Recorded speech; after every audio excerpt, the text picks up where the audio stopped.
வணக்கம் நண்பர்களே. என்ன ஒருத்தர் ஃபோன் பண்ணி கேட்டிருந்தாரு, நீங்கள் ஏன் பிளாக் ஃபினைல் மேக்கிங் வீடியோ போடலன்னு சொல்லிட்டு. அதற்கான விளக்கம் இந்த பதிவில் பார்க்கலாங்க.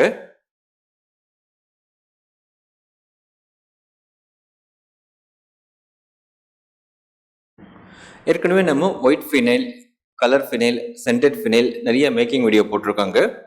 அது எல்லாமே பார்த்தீங்கன்னா ஒரு கிருமி நாசினியாகவும் ஒரு கிளீனிங் மெட்டீரியலாகவும் நம்ம பயன்படுத்தியிருந்தோம். பிளாக் ஃபினைலும் அதே கேட்டகரியில் தான் வருங்க. பிளாக் ஃபினைல் கூட ஒரு கிருமி நாசினியாகவும் ஒரு கிளீனிங் மெட்டீரியலாகவும் பயன்படுத்தலாம். இது ஒரு நல்ல பவர்ஃபுல்லான கிருமி நாசினி. கிருமிங்களை சாகடிக்குதுங்கிறத விட ஒரு 2 நாள் அந்த கிருமிங்களை வளர விடாமல் பார்த்துக்கும். அது மட்டும் இல்லாமல் இது எக்கனாமி. பிளாக் ஃபினைல் எப்பவுமே லேயர் செப்பரேஷன் இருக்காது. வாட்டரில் எந்த டைலூஷன் வேணால் நம்ம எடுத்துக்கலாம். ஸோ பிளாக் ஃபினைலில் நிறைய ப்ளஸ் பாயிண்ட் இருக்குங்க. இருந்தாலும் நம்ம ஏன் பிளாக் ஃபினைல் பண்ணலன்னா, அந்த பிளாக் ஃபினைல் பண்ணும்போது ஒரு ரா மெட்டீரியல் நம்ம யூஸ் படுத்துவோம். அதான் வந்து கிரியோசோட் ஆயில். அது நல்ல மெட்டீரியல் கிடையாது. அதை தவிர்க்கிறதுக்காக தான் நம்ம பிளாக் ஃபினைல் மேக்கிங் வீடியோ பண்ணல. கிரியோசோட் ஆயில் இல்லாமல் பிளாக் ஃபினைல் பண்ண முடியாது. கிரியோசோட் ஆயிலில் என்ன ப்ராப்ளம்னு இப்போ பார்க்கலாங்க.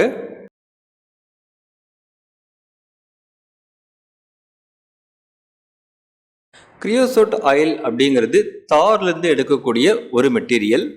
விக்கிபீடியாவில் பார்த்தீங்கன்னா ஒரு பெரிய ஆர்டிக்கல் இருக்கும். 10 பேஜ் 15 பேஜ் அளவுக்கு பெரிய ஆர்டிக்கல் கிரியோசோட் ஆயில் பற்றி இருக்கும். கிட்டத்தட்ட 150 வருடங்களாக பல இண்டஸ்ட்ரீஸில் இதை பயன்படுத்திட்டு இருக்காங்க. குறிப்பாக அந்த வுட் இண்டஸ்ட்ரீஸ், ஃபர்னிச்சர் இண்டஸ்ட்ரீஸில் இது ஒரு நல்ல ப்ரிசர்வேட்டிவ். இருந்தாலும் IARC என்ன சொல்லுதுன்னா, இதை வந்து குரூப் 2A கார்சினோஜன் அப்படின்னு சொல்கிறாங்க.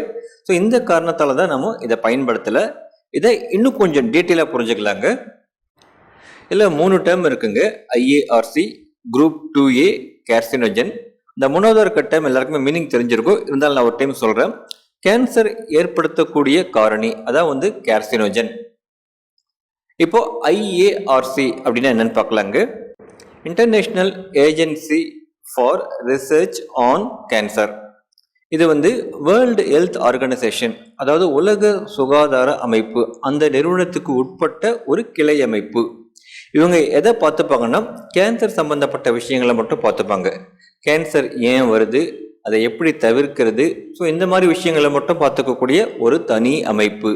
உலக நாடுகள் எல்லாமே சேர்ந்து ஏற்படுத்தின அமைப்பு இது. எப்படி வந்து ஒரு சுப்ரீம் கோர்ட் ஜட்ஜ்மெண்ட் நம்மளுக்கு பிடிக்குதோ இல்லையோ அதை சொன்னால் அதை அக்செப்ட் பண்ணியே ஆகணுமோ, அந்த மாதிரி கேன்சர் சம்மந்தப்பட்ட விஷயங்களில் இவங்க என்ன சொல்கிறாங்களோ அதை தான் வந்து உலக நாடுகள் எல்லாம் அக்செப்ட் பண்ணி ஆகணுங்க. இவங்க என்ன சொல்கிறாங்கன்னா, எந்தெந்த கெமிக்கல் கேன்சர் ஏற்படுத்தும் அப்படின்னு சொல்லிட்டு ஒரு அட்டவணை போட்டிருப்பாங்க. குரூப் 1, குரூப் 2ன்ற மாதிரி. ஸோ அந்த அட்டவணையில் குரூப் 1 அப்படின்னா அது எல்லாமே கேன்சர் ஏற்படுத்தும் கெமிக்கல்ஸ் அப்படின்னு அர்த்தம். குரூப் 2 அப்படின்னா என்ன அர்த்தம்னா, கேன்சர் ஏற்படுத்த வாய்ப்பு இருக்கக்கூடிய கெமிக்கல் மெட்டீரியல் அப்படின்னு அர்த்தங்க. குரூப் 2லேயே 2 கேட்டகரி இருக்கு.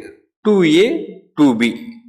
2Aனா இந்த கெமிக்கல் கேன்சர் ஏற்படுத்த வாய்ப்பு இருக்கு.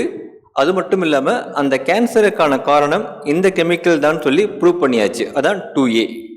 2Bல வந்தால் இந்த கெமிக்கல் கேன்சர் ஏற்படுத்த வாய்ப்பு இருக்கு, ஆனால் அந்த கேன்சருக்கான காரணம் இந்த கெமிக்கல் தான் சொல்லிட்டு இன்னும் ப்ரூஃப் பண்ணல. அதாங்க மீனிங். ஆனால் 2Bல வந்தாலும் இண்டிகேஷன் கொடுத்துருவாங்க, இந்த கெமிக்கலால் கேன்சர் வருது. அந்த இண்டிகேஷன் 2Bல வந்தாலும் கிடைச்சிடும் நம்மளுக்கு. இவங்க கிரியோசோட் ஆயிலை குரூப் 2Aக்குள்ளே கொண்டு வந்திருக்கிறாங்க. அதாவது கிரியோசோட் ஆயிலால் கேன்சர் ஏற்பட வாய்ப்பு இருக்குது, அந்த கேன்சருக்கு காரணமும் கிரியோசோட் ஆயில் தான் சொல்லி ப்ரூஃப் ஆயிடுச்சு. ஸோ இந்த காரணத்தால் தான் நம்ம பிளாக் ஃபினைல் தயாரிக்கிறத தவிர்த்திருக்கிறாங்க. குளோரோசலினாலும் கிட்டத்தட்ட இதே கெமிக்கல் ஸ்ட்ரக்சர், இதே ப்ராப்பர்ட்டி இருக்கிற ஒரு மெட்டீரியல் தான். ஆனால் இவங்க குளோரோசலினால் பற்றி எதுவும் ரிப்போர்ட் பண்ணல. நன்றி நண்பர்களே. மீண்டும் ஒரு பதிவுடன் உங்களை சந்திக்கிறேன். உங்கள் கருத்துக்கள் மற்றும் ஆலோசனைகள் வரவேற்கப்படுகிறது.